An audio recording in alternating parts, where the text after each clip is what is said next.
Assalamualaikum warahmatullahi wabarakatuh.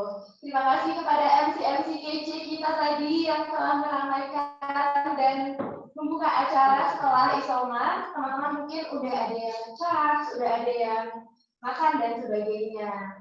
Nah, selanjutnya di sini kita akan diskusi kembali dengan materi pengenalan laboratorium kelautan dan perikanan. Sebelumnya, perkenalkan saya Beatrice Amalia Mansari selaku moderator dalam diskusi pada pagi hari ini. Oh iya, sebelumnya nih ilmu kelautan nih terkenal banget dengan praktikum-praktikumnya yang membuat ini program studi lain loh.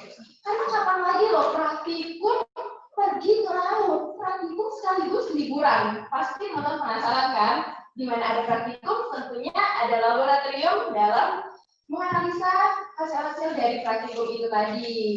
Nah, di sini kita memiliki narasumber yang sangat hebat. Narasumber kita ini biasa dikenal oleh teman-teman ilmu kelautan sebagai ibu dari program studi ilmu kelautan. Mungkin sebelumnya ada yang pernah dengar wadah 2 yang sebelumnya disampaikan dari pengenalan prodi tadi.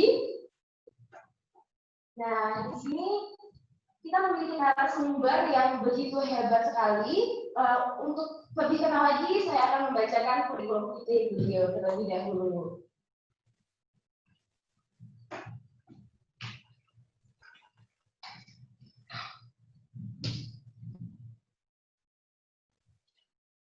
Nama lengkap, Insa Fitri SD MSc PhD, jabatan fungsional lektor, jabatan struktural wakil dekan bidang 2, tempat dan tanggal lahir Kediri 25 September 1978,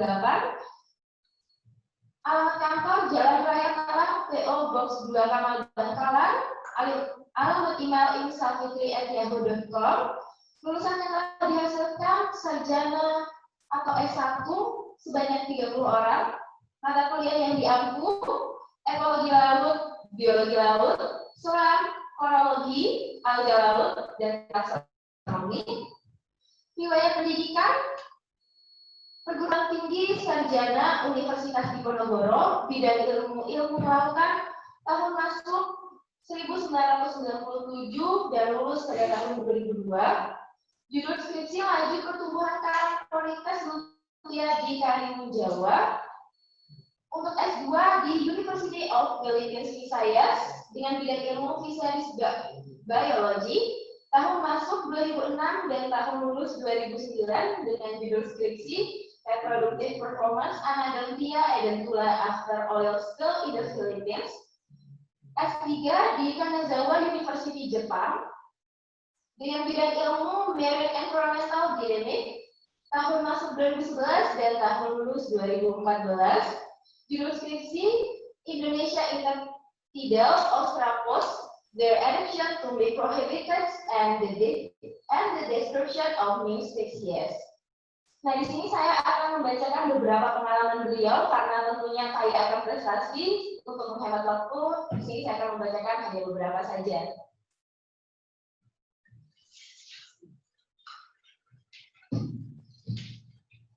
Pengalaman penelitian.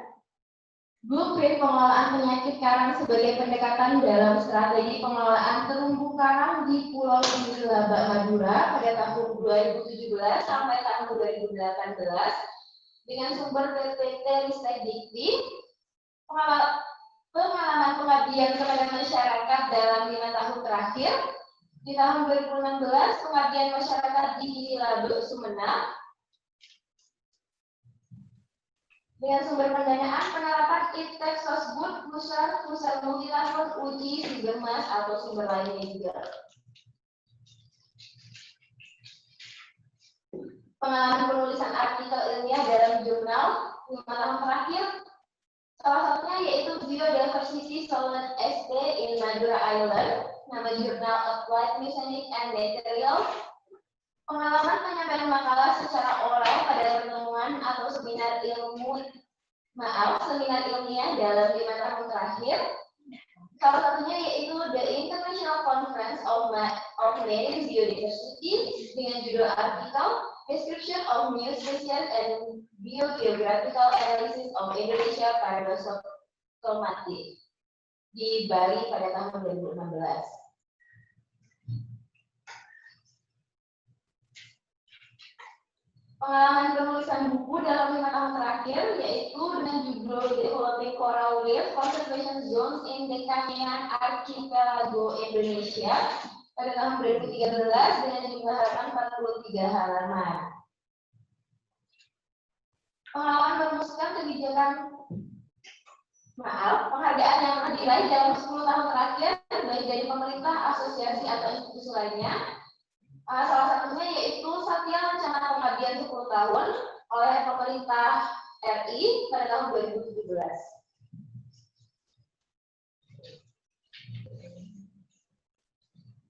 Baik, itu tadi kurikulum vitae dari narasumber kita.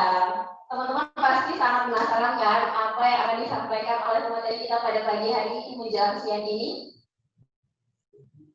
Sebelumnya di sini saya akan menyampaikan bahwa ada 2 sesi, yaitu sesi diskusi dengan estimasi waktu sebanyak 35 menit, kemudian sesi tanya jawab selama 20 menit. Baik, langsung saja kepada Ibu Insa Fitri, saya persilahkan untuk memberikan materi kepada kami semua.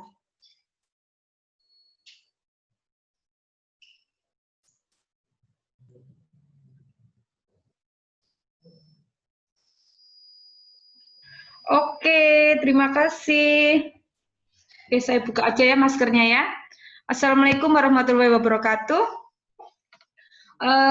Terima kasih atas kesempatan yang diberikan kepada kami.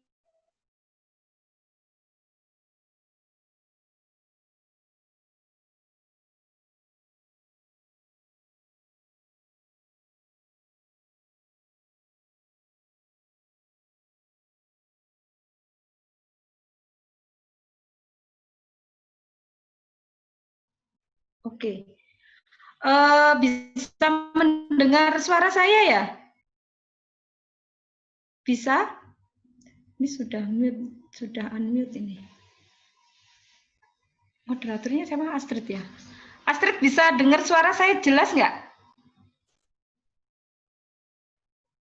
Oh, bisa ya? Oke, terima kasih. Saya ulangi lagi. Assalamualaikum warahmatullahi wabarakatuh.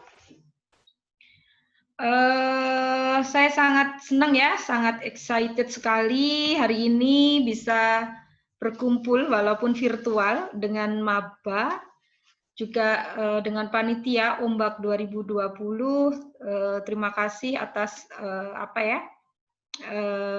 kerja kerasnya ya, acara ini bisa berlangsung.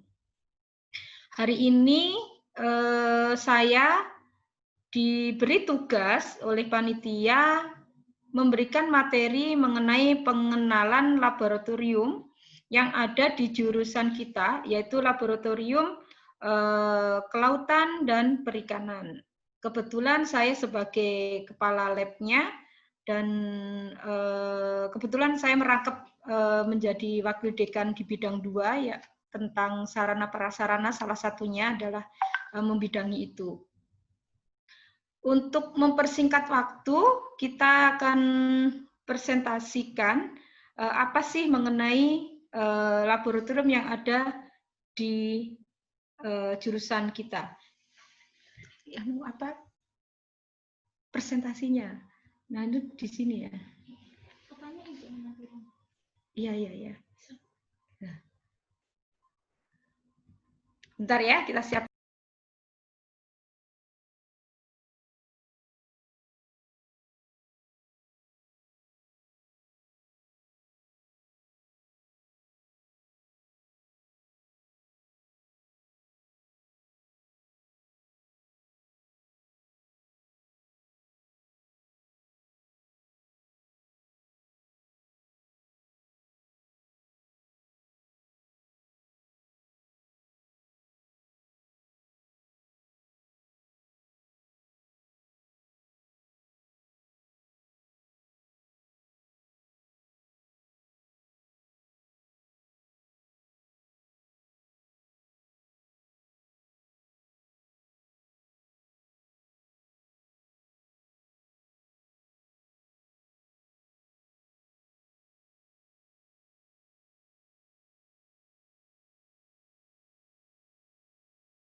Oke.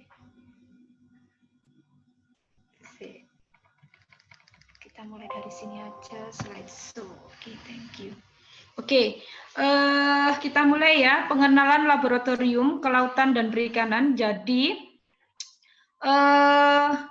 laboratorium kita itu ada di bawah jurusan kelautan dan perikanan, yang artinya nanti akan mensupport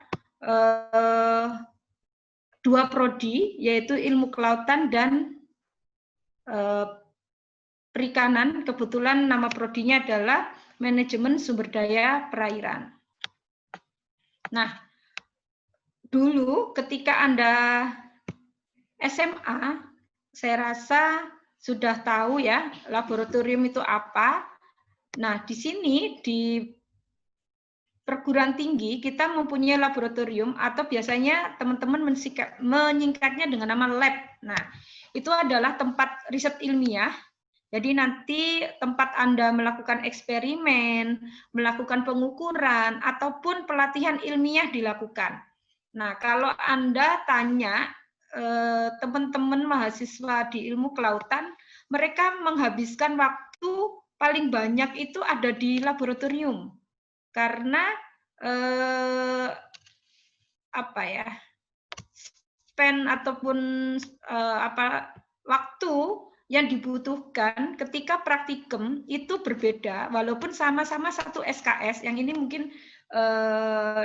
yang harus Anda pahami, satu SKS untuk teori itu dilaksanakan di kelas itu sekitar 50 menit satu SKS. Ya, kemarin kan Anda sudah mengisi KRS ya, dengan sistem kredit semester 1 SKS. Tetapi untuk praktikum, 1 SKS itu sekitar 3 jam. Nah, kalau 2 SKS, Anda harus menghabiskan waktu 6 jam. 2 SKS dalam 1 minggu untuk 1 mata kuliah. Nah, bisa Anda bayangkan ya, 6 jam ada di lab dalam sehari, dalam seminggu, itu 1 mata kuliah. Nah, makanya teman-teman itu ada di lab, menghabiskan waktunya paling lama di lab daripada di kelas. Mereka lebih sering di lab, sampai karatan ya di lab ya. enggak, guyon ya. Saya orangnya seneng guyon ya. Nah, nanti kalau Anda mencari teman Anda, ataupun nanti Anda berpacaran dengan senior Anda, kalau mereka nggak ada, cari aja di lab. Mereka pasti ada di lab itu. Nah, makanya lab ini merupakan salah satu tempat yang penting untuk Anda. Kalau dulu ketika pengenalan maba seperti ini, Anda diajak berkeliling di lab. Lab kita sangat megah ya, sangat bagus. Yang mensupport salah satu penyumbang akreditasi kenapa ilmu kelautan A itu juga dari sarana prasarana lab ini sendiri, karena memang sangat lengkap. Sebenarnya ada peluang sih untuk kita carikan akreditasi lab, sehingga kita bisa mendapatkan banyak dana kalau kita sudah mendapat akreditasi lab. Tetapi nanti kekurangannya kita harus standarisasi, dan penggunaan oleh mahasiswa nanti akan sangat terbatas. Makanya kita berkorban, ya sudahlah, nggak usah dapat akreditasi, nggak apa-apa, tapi teman-teman semua bisa menggunakan, kan seperti itu. Tapi tetap adalah nanti mungkin upaya untuk menuju ke sana. Nah, laboratorium ini biasanya dibuat untuk memungkinkan dilakukannya kegiatan-kegiatan seperti tadi ya, eksperimen, riset, pelatihan. Ini dilakukan secara terkendali. Nah, karena memang tidak sembarangan ya, teman-teman, walaupun lab ini sebenarnya dulu kita desain karena teman-teman ilmu kelautan banyak menghabiskan waktu itu di lab, sampai-sampai kita buat lab ini sebagai second home atau rumah kedua bagi teman-teman. Jadi dibuat seperti student center, kita buat senyaman mungkin. Oke, silahkan digunakan ini untuk berkumpul, untuk bercengkrama, nah untuk berdiskusi seperti itu. Karena memang kita menginginkan teman-teman nyaman di lab. Nah, seperti itu. Tetapi memang harus terkendali, tidak boleh sembarangan. Karena memang di lab ini alat-alatnya lumayan mahal ya. Jadi di samping itu lengkap. Nah, kalau terjadi apa-apa kan juga yang rugi kan juga kita semua. Di samping itu ada banyak paparan bahan kimia juga ya. Jadi memang ya walaupun kita buat nyaman tapi tetap harus terkendali. Intinya begitu. Nah, kita mempunyai laboratorium. Laboratorium itu sebenarnya ada banyak ya. Tetapi yang kita punya ini adalah laboratorium ilmiah. Ya, ini biasanya dibedakan menurut disiplin ilmu. Nah, di ilmu kelautan kita mempunyai laboratorium yang memang cukup lengkap. Yang ada di UTM ini ilmu kelautan mempunyai laboratorium yang saya rasa paling lengkap lah ya, paling bisa mendukung keilmuan kita. Banyak prodi yang memang laboratoriumnya kurang lengkap. Tetapi beruntunglah kita. Jadi Anda itu beruntung ya, masuk di ilmu kelautan kita mempunyai akreditasi A. Nah, akreditasi A ini sangat menggambarkan manajemen di prodi kita. Baik terutama dari sarprasnya, ya sarana prasarananya. Berarti kalau sudah A, ini memang sangat bagus, excellent lah. Di Indonesia termasuk prodi terbaik lah ilmu kelautan itu ya di UTM ini. Nah, ini ditunjang oleh sarpras yang ada di lab kita.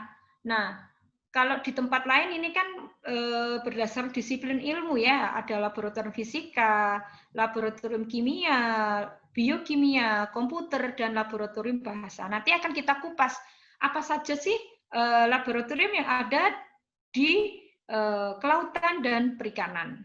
Nah, ini ada di slide ini. Laboratorium kelautan dan perikanan itu berdiri bareng ketika ilmu kelautan itu berdiri. Jadi pada tahun 2002 ini sudah ada dulu namanya Laboratorium Ilmu Kelautan. Nah, karena sekarang ada penambahan prodi baru dan menurut OTK yang baru bahwa memang laboratorium di bawah jurusan namanya bertambah menjadi Laboratorium Kelautan dan Perikanan. Nah, itu mensupport keilmuan perikanan dan kelautan. Jadi kita mempunyai laboratorium biologi laut, ya. Setelah itu laboratorium komputasi kelautan dan perikanan, laboratorium oceanografi, kita punya juga laboratorium garam, kita punya dan ini saya rasa laboratorium garam ini satu-satunya laboratorium yang ada di Indonesia di perguruan tinggi ya, karena kita kurikulum kita satu-satunya yang mempunyai kurikulum garam ya yang ada di Indonesia di bawah ilmu kelautan. Setelah itu laboratorium lingkungan, kita juga punya laboratorium pengelolaan sumber daya perairan, laboratorium observasi bawah air bagi yang senang apa itu? Selulup ya, bahasa Maduranya apa? Selulup. Menyelam, ya. Kelautan itu ini ya, cowoknya buaya enggak ya? Buaya darat ya. Laut aja saya selami apalagi hatimu gitu gitu ya. Itu kita karena kita mau punya observasi bawah air. Jadi kalau sekarang ya teman-teman membayangkan kita nanti kuliah itu ada yang namanya mata kuliah selam. Nah, kalau masih glowing kalau sudah offline ini enggak daring lagi, Anda akan perawatan 6 bulan hangus nanti dalam 1 hari ya. Karena Anda membayangkan tadi ya, prakteknya aja 6 jam itu. Ada di kolam renang. Masih di kolam dulu ya. Kita mempunyai lab observasi bawah air, ini termasuk lengkap kita. Mempunyai scuba banyak juga ya. Kita juga mempunyai laboratorium yang mendukung di bioteknologi kelautan dan perikanan. Nah, Anda sudah punya gambaran kan? Jadi ngapain aja ya besok ya? Kalau kuliah itu belajar apa saja sih? Nah itu, dari sini mungkin Anda bisa mendapatkan gambaran, oh nanti saya akan belajar biologi laut, oh saya belajar komputasi, saya belajar garam, saya belajar lingkungan, jadi saya bisa tahu kualitas perairan yang ada di sini bagaimana. Nah, saya juga bisa observasi bawah air, nah ini. dan semuanya itu bisa Anda manfaatkan. Kita open access, ya. Semuanya bisa menggunakan ini.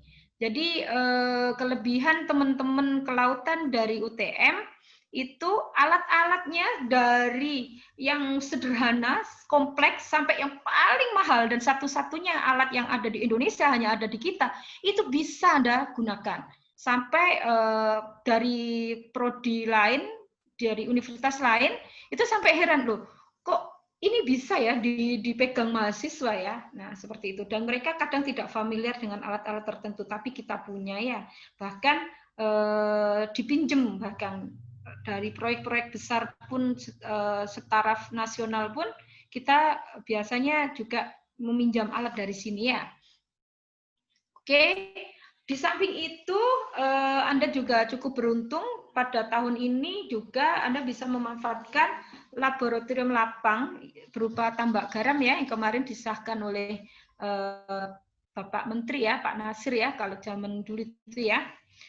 Nah, ini ada di Pamekasan. Ini cukup luas, jadi Anda bisalah memanfaatkan laboratorium lapang ini. Nah, struktur organisasinya ini orang-orang lab ya, yang sangat membantu Anda nanti ketika Anda memanfaatkan lab. Jadi ada kepala laboratorium, itu saya sendiri. Setelah itu di bawah kita itu ada beberapa, namanya PLP. PLP itu adalah Pranata Laboratorium Pendidikan. Itu ada Bapak Saiful, ada Bapak Arif, dan ada Ibu Kanti. Nah, ini kalau teman-teman senior familiar sekali, karena inilah yang orang-orang penting nanti yang membantu studi Anda, terutama ketika memanfaatkan laboratorium. Nah, di bawahnya lagi ada beberapa laboran, kita mempunyai 5 laboran, ini nanti yang membantu kita semua. Ada Mas Handoko, kan semuanya ini adalah alumni-alumni terbaik dari prodi kita. Ada Mas Dedi, ada Mas Adit, ada Mbak Sri, ada juga Mbak Putri. Nah, itu struktur organisasi yang ada di laboratorium kita. Waktunya kurang berapa menit? Oke, kita lanjutkan ya. Nah, ini layanan yang bisa diberikan oleh laboratorium. Yang pertama adalah sesuai ya, ini Tridharma Perguruan Tinggi. Jadi Anda kemarin kan sudah hafal ya, Tridharma Perguruan Tinggi. Ada pendidikan, ada penelitian, ada pengabdian kepada masyarakat. Nah, ini juga layanan bisa diberikan oleh laboratorium. Yang pertama pendidikan, terutama untuk praktikum. Nah, ini praktikum semuanya bisa memanfaatkan peralatan yang ada di kita. Tetapi biasanya di bawah kendi oleh asisten praktikum. Jadi Anda nanti didampingi. Selain dosen, nanti melakukan demonstrasi dibantu oleh asisten. Nah, nanti Anda tidak boleh pulang kalau belum peralatannya itu bersih. Ya, sebelum peralatan juga rapi, bersih dan rapi, dikembalikan lagi, baru nanti Anda pulang. Makanya biasanya pulangnya itu sampai malam-malam ya, senior Anda itu ya. Karena praktikumnya memang Anda tadi sudah tahu ya, waktu yang dibutuhkan ya, antara 3 sampai 6 jam untuk satu mata kuliah. Setelah itu layanan yang bisa diberikan lainnya adalah penelitian. Nah, penelitian ini biasanya teman-teman melakukan skripsi, bisa meminjam lab, meminjam peralatan lab. Nah, seperti itu. Juga kalau ingin melakukan pengabdian kepada masyarakat, nah semuanya boleh ini, boleh mengakses. Mahasiswa boleh, dosen boleh, ya, meminjam ataupun mendapatkan layanan dari laboratorium. Setelah itu, ini untuk praktikum, tadi kan ada beberapa lab ya. Nanti kalau Anda mengambil mata kuliah biologi laut, koralogi, mikrobiologi laut, setelah itu ada bioremediasi, biologi perikanan, taksonomi, alga laut. Nah, ini Anda bisa menggunakan lab biologi laut. Nah, lab oceanografi, mata kuliah yang bisa yang biasanya menggunakan laboratorium itu mata kuliah oceanografi fisika, oceanografi kimia, biogeokimia laut, sedimentologi, geologi laut, gelombang, arus, pasut itu ya. Dinamika estuari, instrumentasi, dinamika dan proses pantai, klimatologi laut, teknologi dan eksplorasi sumber daya laut, tata ruang dan wilayah pesisir dan laut, meteorologi laut, reklamasi. Nah, banyak sekali. Untuk lab garam sendiri, biasanya mata kuliah yang menggunakan lab garam itu adalah fisika garam, kimia garam, seawater properties, nah itu mekanika lahan garam, teknologi pasca panen dan lain-lainnya. Lab komputasi ini memang sebenarnya berisi komputer ya dan software-software yang mendukung di bidang perikanan dan kelautan. Ini mata kuliah yang biasanya menggunakan lab komputasi itu adalah sistem informasi geografis, ada penginderaan jauh, statistika, pemetaan sumber daya pesisir dan laut, meteorologi laut, dinamika populasi, geospasial database. Nah, ini bisa memanfaatkan lab tersebut. Ada lab PSP, ini lebih ke teman-teman manajemen sumber daya perairan. Juga lab lingkungan, ini lebih ke teman-teman MSP, tetapi ada juga kadang ilmu kelautan juga memakai lab-lab tersebut. Nah, setelah itu lab observasi bawah air ini biasanya yang menggunakan ada selam, ya mata kuliah selam keahlian. Dulu ada renang ya. Setelah itu koralogi itu juga biasa menggunakan lab ini. Lab bioteknologi laut ini biasanya teman-teman yang mengambil bioteknologi laut itu bisa menggunakan lab ini. Nah, untuk penelitian tadi sudah disebutkan bahwa melayani kegiatan ini untuk dosen dan mahasiswa, intinya untuk seluruh sivitas akademika ya, juga pengabdian. Nah, juga kita kadang dimintain tolong ya, ini melayani pengujian dari dalam dan luar institusi. Untuk biasanya sih kadar proksimat, jadi untuk mengetahui kandungan yang ada dalam biota tertentu, ataupun biasanya yang banyak dimintain tolong adalah kandungan NaCl. Nah, itu bisa juga kandungan logam berat dan lain-lain ya, pencemaran air dan lain-lain. Nah, ini biasa kita dimintain tolong dari luar institusi, ataupun pengambilan pengujian biota dan lain-lainnya. Nah, ini beberapa alat yang ada di laboratorium kita. Kita mempunyai mikroskop, Pak, mikroskop Anda familiar ya di SMA dulu. Jadi kalau kita mikroskopnya dihubungkan dengan layar. Nah, ini jadi Anda tidak perlu nginceng. Nginceng itu apa? Nginceng itu apa sih bahasa Indonesianya? Nggak perlu melihat dari mikroskop ya, tetapi Anda bisa melihatnya di layar komputer yang telah disediakan. Jadi tidak membuat pedih ya di mata ya.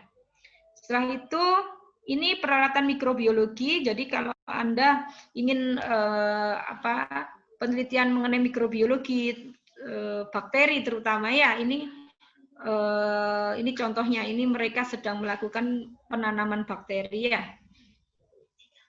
3 menit lagi. Oke, ini adalah alat scuba, self breathing underwater apparatus. Nah, ini kita punya ya lumayan banyak juga. Kemarin juga beberapa datang ya. Baru ini kalau Anda ingin selam, ingin snorkeling ya, Anda bisa memanfaatkan peralatan ini. Dan kita bisa melakukan pengisian tabung. Kita mempunyai kompresornya pakai listrik ya, tidak pakai solar lagi. Nah, ini Tide Master. Tide Master itu untuk apa? Hayo. Untuk mengukur pasang surut. Jadi pasang surut bisa Anda ketahui dengan memanfaatkan alat ini. Juga ini alat yang mahal sekali ya, ini sekitar 2M ya. Ini ADCP ya. Ini satu-satunya di Indonesia ini. Ini antri-antri kalau mau pakai ini ADCP ini. Ini untuk mengetahui gerakan partikel dalam suatu perairan seperti arus dan gelombang. Akustik, Doppler, current profiler ini yang paling canggih kita punya di CP ya. Ini drone, saya rasa Anda sudah tahu. Fish finder, kalau Anda ingin mencari ikan, bisa nih menggunakan fish finder. Ingin mencari apa? Ingin mencari hiu. Ingin mencari lumba-lumba ataupun school. Ya, gerombolan ikan. Nah, ini GPS geodetik ini juga canggih ya, ini mahal ini juga miliaran kemarin kita beli. Ini alat ukur GPS dengan menggunakan satelit, di mana akurasinya sangat tinggi, serta ketelitian yang dihasilkan sangat akurat. Ini untuk pengukuran lahan, hutan, perkebunan dengan akurasi 5 sampai 10 mm. Nah, Anda bayangkan, ini akurasinya segitu. Makanya ini juga antri-antri nih makainya. Banyak yang meminjam ini. Nah, peraturan penggunaan lab ini saya rasa nanti akan Anda juga nanti ada ini ya pelatihan K3 ya. Ini memakai jas lab, sarung tangan, berpakaian rapi dan sopan, bersepatu, dilarang makan dan minum di lab. Karena ini kadang beberapa terpapar bahan kimia. Kalau sekarang kita harus mengikuti protokol COVID ya. Setelah itu peminjaman lab sekarang secara online, terutama untuk ini ya, untuk mencegah penularan COVID-19. Nah ini alurnya, kalau Anda ini sudah ya. Saya rasa itu yang bisa saya berikan. Terima kasih. Saya kembalikan lagi ke moderator ya. Wassalamualaikum warahmatullahi wabarakatuh. Oh langsung. Ini moderator bagaimana? Apakah saya sendiri yang akan mengkoordinir tanya jawabnya atau moderator? Monggo. Nanti ini ada aturan dalam bertanya terlebih dahulu. Terima kasih kami sampaikan kepada narasumber kita. Selanjutnya kita memasuki sesi tanya jawab. Sebelumnya saya akan membacakan aturan dalam bertanya untuk teman-teman. Di sini satu sesi saya buka dengan 2 pertanyaan dengan cara menyebut nama, kelompok, dan asal di kolom chat. Setelah saya mempersilakan untuk menyalakan mikrofon, peserta bisa menanyakan langsung kepada narasumber. Bagaimana teman-teman? Tadi sudah melihat sekilas tentang laboratorium, mungkin sudah banyak yang ingin segera praktikum offline ya. Kita doakan semoga pandemi ini cepat berlalu. Langsung saja dengan nama Wahyudi Prasetyo, mungkin bisa menyalakan mikrofon untuk langsung bertanya kepada narasumber kita.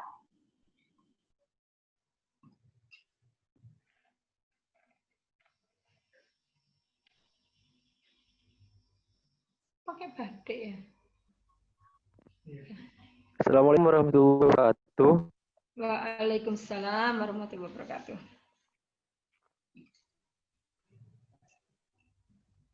Sebelumnya dalam bertanya diusahakan untuk memperkenalkan diri, kelompok, dan asal terlebih dahulu. Terima kasih.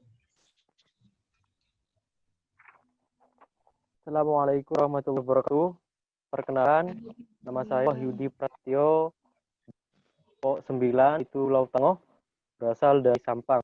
Yang ingin saya tanyakan, Bu, bagaimana menanggapi kepada siswa baru yang buta napas parsial yang hendak melakukan praktikum? Terima kasih. Assalamualaikum warahmatullahi wabarakatuh. Waalaikumsalam. Minta tolong diulangi, saya nggak begitu jelas ya. Moderator bisa jelas tadi? Mungkin bisa mengulang pertanyaannya. Ya, bagaimana menanggapi kepada mahasiswa buta parsial hendak melakukan praktikum?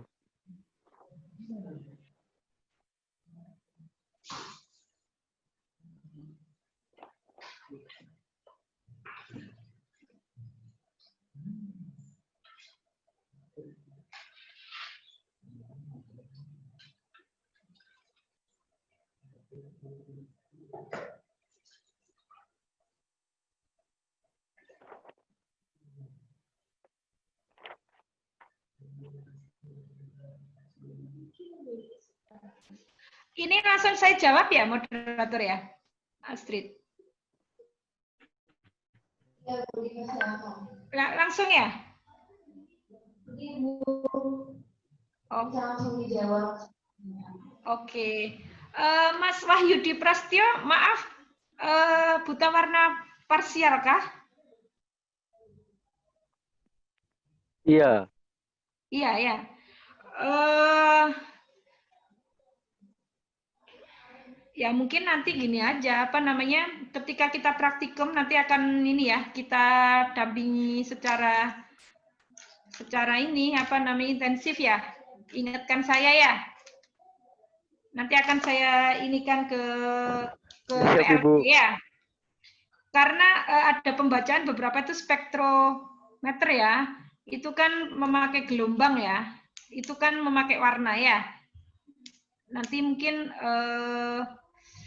nanti menjadi catatan saya lah, Wahyudi Prastyo ya.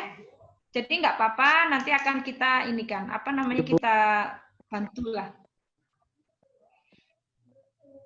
Kalau di kolam sih nggak masalah sih ya, nggak masalah karena ini ya, mungkin hanya di beberapa nanti. Iya, yang pakai alat juga, terutama ini apa, ada pengujian ya kalau di bioteknologi itu ada pengujian fitokimia, ada pengujian ya terutama nanti identifikasi itu kan dengan warna. Dengan warna, makanya nanti ini akan menjadi catatan kami ya, akan saya sampaikan ke Kaprodi biar apa namanya nanti mendapatkan apa pendampingan lah ya, jangan khawatir ya. Jadi teman-teman kalau Ya, memang terima kasih Ibu ada, pasionnya. jadi nanti teman-teman kalau ada apa-apa jangan malu ya, ataupun jangan ragu untuk menyampaikan. Bu, saya begini, Bu, saya itu, Pak Mas seperti itu ya. Jadi mungkin sebagai informasi informal ya, dosen-dosen ataupun sivitas akademika yang ada di ilmu kelautan itu saya rasa kekeluargaannya sangat kuat ya. Juga karena mungkin apa ya, masih muda ya, masih muda. Dosen-dosennya itu masih, ya saya sih sudah tua sih, tapi saya merasa muda aja mungkin. Jadi maksud saya jangan sungkan lah kalau ada apa-apa. Saya itu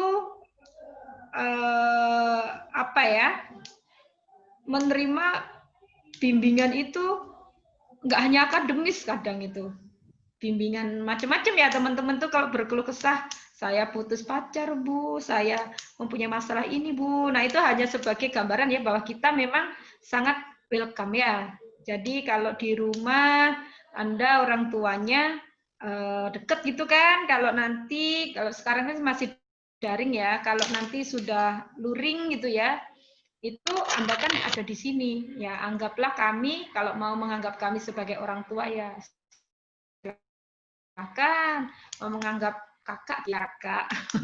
Kalau kakak kayaknya tante kayaknya, atau bude malah ya. Intinya begitu, jangan sungkan lah, kita welcome apapun itu, termasuk tadi ya saya appreciate ya kepada Mas Wahyudi ya. Nanti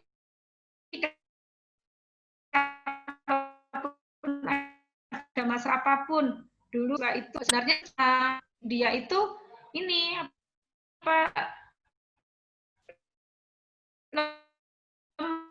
lemah dalam sampai orang tuanya itu datang ke kita, Bu saya tuh pinginnya anak saya pindah Bu, karena kita kan ada renang, ada selam dan lain-lainnya.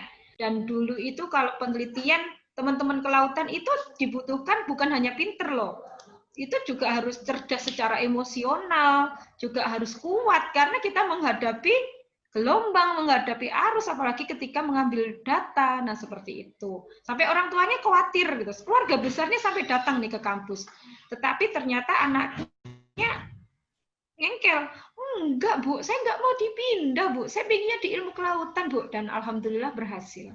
Nah seperti itu. Ya, kalau ada apa-apa nanti kontak ya ke kita. Saya rasa itu ya. Oke, silakan.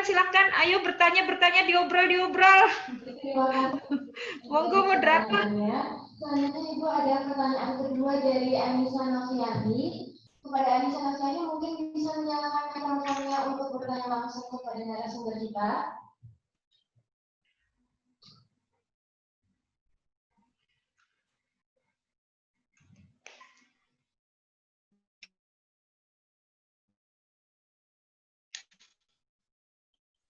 Assalamualaikum warahmatullahi wabarakatuh.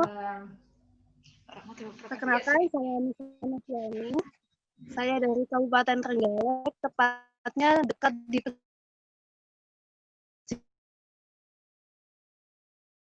pesisir pantai selatan.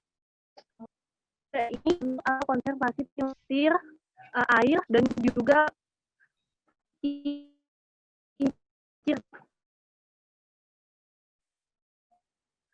menurut Ibu Insan, bagaimana sih Bu cara apakah memerlukan alat seperti yang kampus? Anissa Noviani, kemarin banyak sih mahasiswa kita PKL di daerah Kili-Kili kalau nggak salah ya, Kili-Kili Trenggalek ya. Ya. Itu alamnya luar biasa ya. Menuju ke sana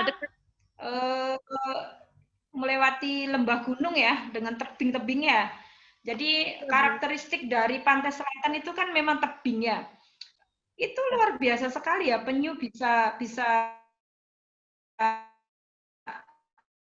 bertelur di sana. Jadi kalau tebing, teman-teman kalau menemui suatu pantai yang ada, jarang kita akan menemui pantai yang landai. Jadi langsung dalam itu.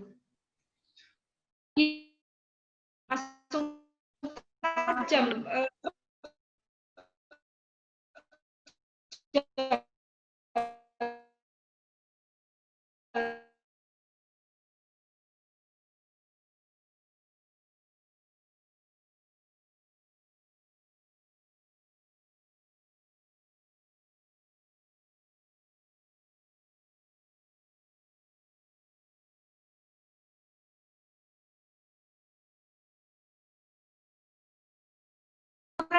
Tertentu, tidak semua pasir penyu itu bisa bukan bertelur di sana. Dan memang harus bersih.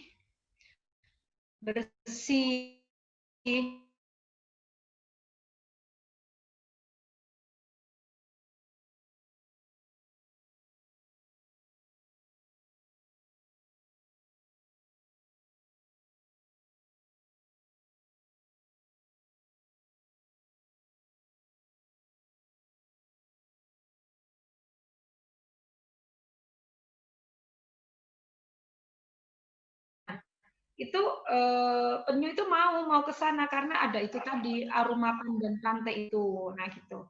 Nah, di samping harus bersih tidak tercemar, juga hangat kan begitu. Sehingga penyu itu mau ke sana, bersih, lembut, nah seperti itu. Nah, kalaupun di sana saya sangat appreciate, kagum ya, luar biasa, itu kan swadaya ya masyarakatnya. Padahal kalau Anda tahu telurnya penyu itu kan mahal ya, mereka diiming-imingi itu. Saya beli aja, banyak yang ingin membeli telur penyu, tapi mereka nggak mau karena mereka ingin keberlangsungan dari penyu itu sendiri itu tetap ada. Itu nggak mau, dia nggak mau dijual itu. Padahal sekali bertelur itu banyak loh penyu, itu tidak dijual. Kalau Anda lihat YouTube podcast dari artis, mereka kan seperti Irfan Hakim ya, siapa lagi yang punya penyu itu, Atta Halilintar, itu penyu kan mahal sekali, ukuran segini itu aja, itu penyu darat loh, penyu darat aja bisa 15 juta, kalau segini itu sudah 100 juta, dan itu untuk investasi itu artis-artis itu, semakin besar itu semakin miliatan.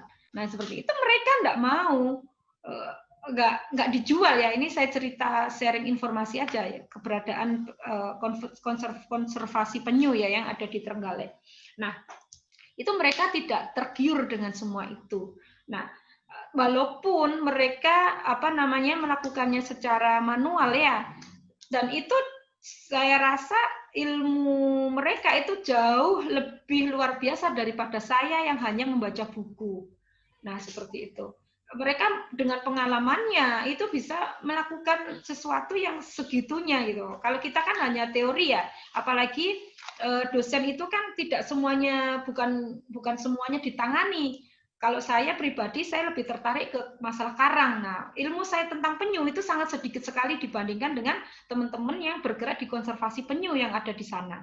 Nah, kalaupun ingin melakukan penetasan, kalau di sini yang bisa diupayakan mungkin kan dengan adanya inkubator ya, inkubator untuk penetasan penyu. Tetapi kan tidak semua pantai itu bisa gitu loh untuk melakukan, umpamanya dilepas di sini belum karuan bisa, ya memang harus di sana gitu. Pelepasannya di sana. Nanti ketika mereka bertelur itu ya mencari lagi ke sana. Nah gitu loh. Kan jauh ya kalau dari sini nanti saya lepaskan belum karuan gitu, karena itu tadi habitat untuk itu butuh prasyarat gitu loh Dek, seperti kita lah, saya lebih seneng hidup itu terikat, belum masalah apa ya, terikat batin dengan saya lebih seneng di desa saya, sama gitu loh. Kalau kita mungkin pembesaran, kalaupun melakukan pembesaran ya ada dibawa aja ke sana. Jadi teknologinya dibawa ke kili-kili gitu kalau menurut saya gitu ya. Nanti sharing-sharing lebih jauh lagi nantilah saya. Dosen itu katanya memang senengannya ini. Senengannya ngomong. Nanti kalau kamu di suatu tempat ada orang seneng ngomong, oh dosen itu. Materinya 1 slide, ngomongnya 1 jam itu nanti. Itu ya, nanti kalau suruh ngomong saya nanti dimarahin moderator. Nanti kita sharing-sharing ya. Oke. Itu dulu ya. Monggo Mbak moderator, saya kembalikan. Terima kasih Ibu. Baik, itu tadi sesi pertama kita, sesi tanya jawab pertama. Di sini saya membuka sesi tanya jawab kita dengan maksimal 2 penanya. Langsung saja kepada salah satunya untuk menyalakan mikrofonnya dan bertanya di Oke, tanya. Assalamualaikum warahmatullahi wabarakatuh. Assalamualaikum warahmatullahi wabarakatuh. Perkenalkan, nama saya Salma Salsabila dari kelompok 5. Ingin bertanya, Bu, apabila anak asrama, apakah ada kendala waktu untuk jam praktek? Anak apa? Asrama. Asrama, iya. Asrama ada kendala untuk jam praktek? Iya. Oh, ada jam malamnya ya? Iya, Bu, makanya itu saya bertanya. Oh, jam 10. Itu bagaimana? Oke. Terima kasih. Jadi Anda sudah daftar asrama belum? Belum ya? Sudah. Sudah ya, diterima ya. Asrama kita lumayan banyak sih kapasitasnya ya. Hanya positif, saya rasa bagus sekali ya. Karena kegiatannya padat ya kalau di asrama ya. Iya, makanya. Keagamaan dan lain-lain ya. Nah, iya. Ada jam malamnya jam 10 ya. Tapi kita nggak sampai jam 10 selesai sih ya.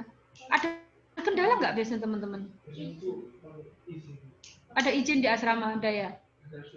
Oh, ada surat izin. Nanti kalau Anda mau melewati jam malam, itu nanti mengurus surat izin. Begitu juga dengan lab ya, sama. Jadi kita itu karena begini, kegiatan kampus itu ada batasnya ya, sampai jam berapa itu? Jam 10 malam ya. Semua kegiatan kampus itu berhenti jam 10 malam, tidak boleh menginap di kampus. Termasuk di lab. Di lab nggak boleh nginap ya. Kalau dulu saya itu nge-lab sering nginep dulu. Lain lah. Kalau di sini tidak diperbolehkan karena memang alatnya ini ya ada di lab itu, nanti yang bertanggung jawab siapa? Kalau Anda kan juga kasihan Anda yang disuruh bertanggung jawab lab ya. Nah, jam malamnya itu sampai jam 10.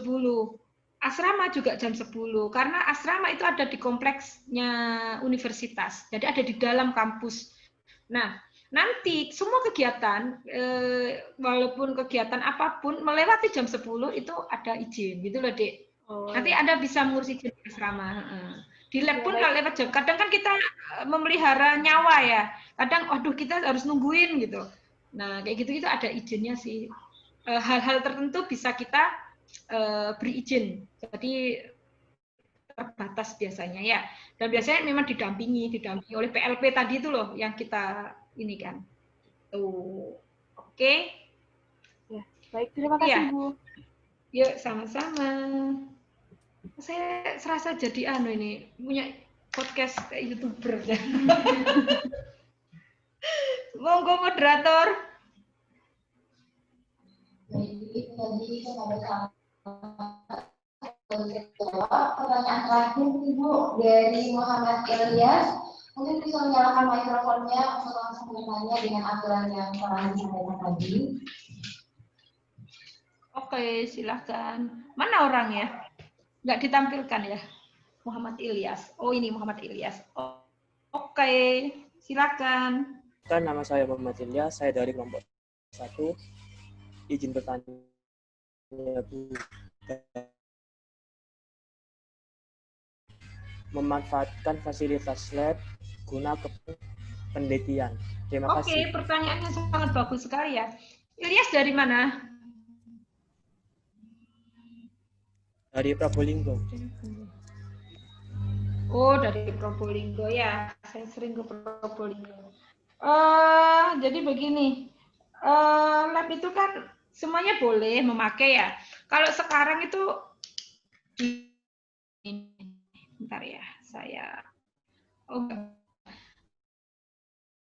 nanti bisa. Kalau tapi kan belum penelitian sama penelitian. Oke, kalau melakukan penelitian biasanya karena COVID ya, jadi lab itu dibuka terbatas. Makanya tuh kemarin itu beberapa orang tua itu datang ke saya itu mengeluh, Bu, anak saya itu nggak bisa lulus sekarang, Bu, karena katanya labnya ditutup, Bu. Duh, anak-anak ini. Padahal itu hanya alasan mereka ya, alasan mereka.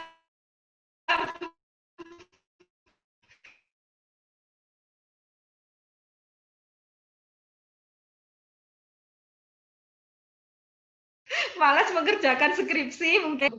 Tetapi kita buka secara terbatas dan itu pun sangat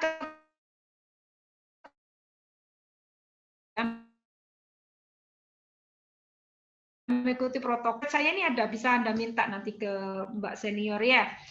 Penggunaan lab, tapi kalau sekarang ya belum lah ya, nanti ya. Itu secara online. Jadi Anda nanti nulis membuka link peminjaman secara online. Apa saja yang Anda pinjam, ada pernyataannya, jadi ada surat pernyataan karena ini memang COVID ya. Ada surat pernyataan bahwa Anda nanti berani bertanggung jawab, terutama kalau ada kerusakan alat dan lain-lain ya. Setelah itu harus mendapatkan izin dari dosen pembimbing. Jadi dosen pembimbing juga harus tahu. Jadi oh ini boleh Bu menggunakan melakukan penelitian, dia sudah memang layak, dia memang sudah lulus K3, dia sudah tahu penelitian yang akan dilakukan dia apa. Nah, gitu loh. Jadi pembimbing menggaransi, oke, ini bisa lah melakukan penelitian. Jangan sampai dia melakukan penelitian tapi tidak ngerti metodenya apa. Lah, repot lah.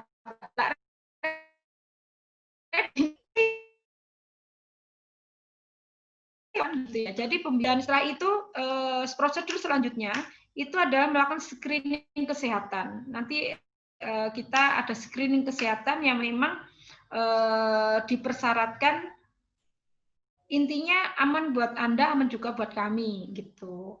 Jadi memang ada screening kesehatan yang dilakukan.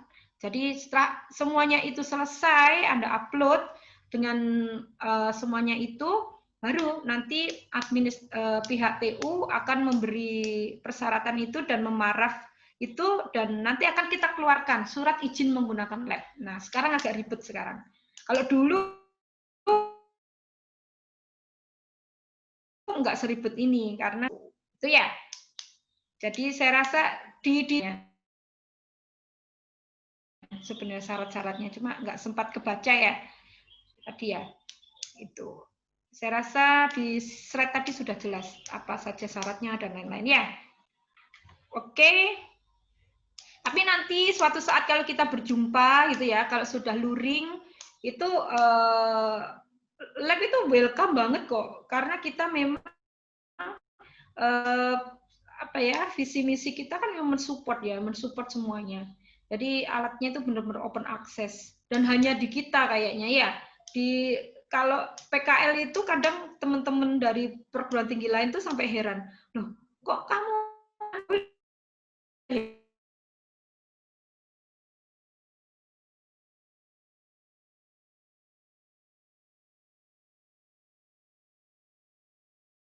kan, nah seperti kalau kita saya sih sebenarnya monggo itu ya. Gimana Mbak moderator, ada waktu masih? Baik, terima kasih. Itu tadi sesi tanya jawab kita. Mungkin langsung saja kita masuk ke sesi terakhir, yaitu mungkin closing statement dari Ibu Elisa Putri. Kami persilahkan.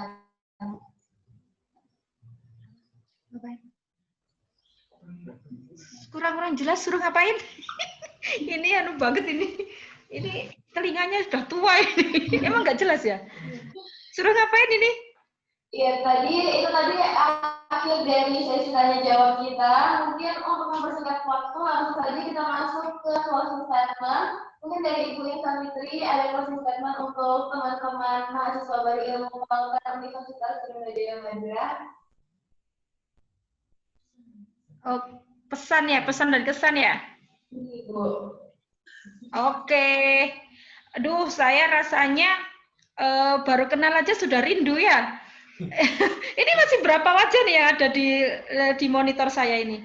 Karena memang gimana ya, ini serba terbatas nih kita. Saya itu orangnya nyablak banget ya. Jadi memang apa ya? Ya mungkin karena perempuan ya. Semuanya itu kalau saya sih kalau berkomunikasi membawa semuanya ya, membawa jiwa raga hati, baperan memang. Ya, memang mak-mak ya. Jadi memang kalau kenal orang itu ya sudah, begitu masuk ke hati ya masuk ke hati kan gitu ya. Jadi senang banget gitu ya rasanya bisa bersama Anda semua ya di masa apalagi ini masa-masa seperti ini.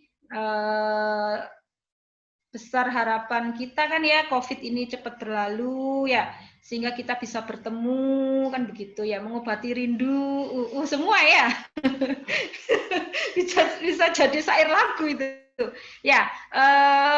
Kami terutama semua dosen ya, juga senior Anda sangat menunggu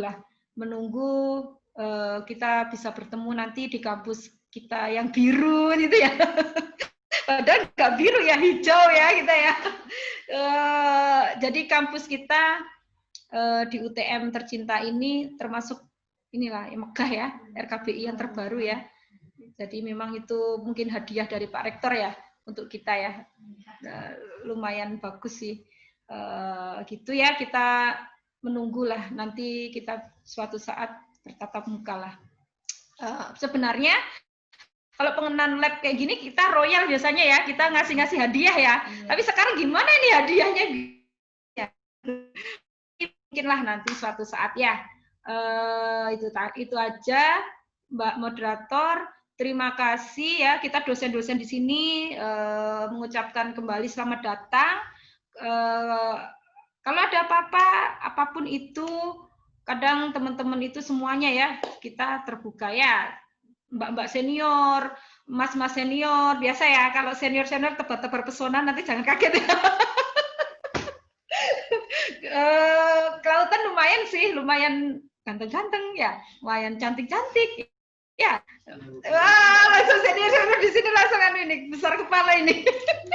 Tapi kebanyakan apa? Enggak kok, masih cantik. Itu saya rasa cukup menjadi idola lah di kampus. King dan Queen-nya pernah ya kelautan? Ya, King dan Queen-nya juga walaupun kita ya itu tadi mungkin karena memang tertempa ya di kelautan itu kan tidak hanya di kelas, kita itu sering bersama di luar, biasa di hutan mangrove, biasa di tambak ya, biasa di laut, kita mengarungi bahtera perahu bersama. Lama-lama mengarungi bahtera keluarga bersama nanti mereka itu ya. Jadi memang sangat saya rasa sangat guyup ya, kita menunggulah teman-teman selamat datang di ilmu kelautan. Semoga Anda nanti masuk bareng ya, lulusnya juga bareng ya. Kalau ada masa-masa sulit mungkin ingatlah orang-orang yang suatu saat akan Anda bahagiakan gitu ya, ataupun orang-orang yang akan kalian bahagiakan saat ini gitu. Itu yang akan membuat Anda kuat. Kalau bisa masuk bareng, nanti keluar bareng kan gitu. Gitu ya Mbak Moderator. Maaf ya omongannya. Terima kasih, mohon maaf kurang lebihnya. Wassalamualaikum warahmatullahi wabarakatuh. Terima kasih kami sampaikan kepada narasumber kita tentang materi yang begitu menarik dan pasti membuat teman-teman ini langsung ingin cepat-cepat praktikum laboratorium tadi. Nah, baik, itu tadi akhir dari diskusi kita pada siang hari ini. Sedikit penyampaian dari narasumber kita, yaitu kita beruntung berada di ilmu kelautan Universitas karena saya sudah berakreditasi A. Kita juga memiliki laboratorium terlengkap. Baik, di sini saya sebagai Asep Amalia Masari selaku moderator. Mohon maaf apabila ada salah kata. Sekian, wassalamualaikum warahmatullahi wabarakatuh.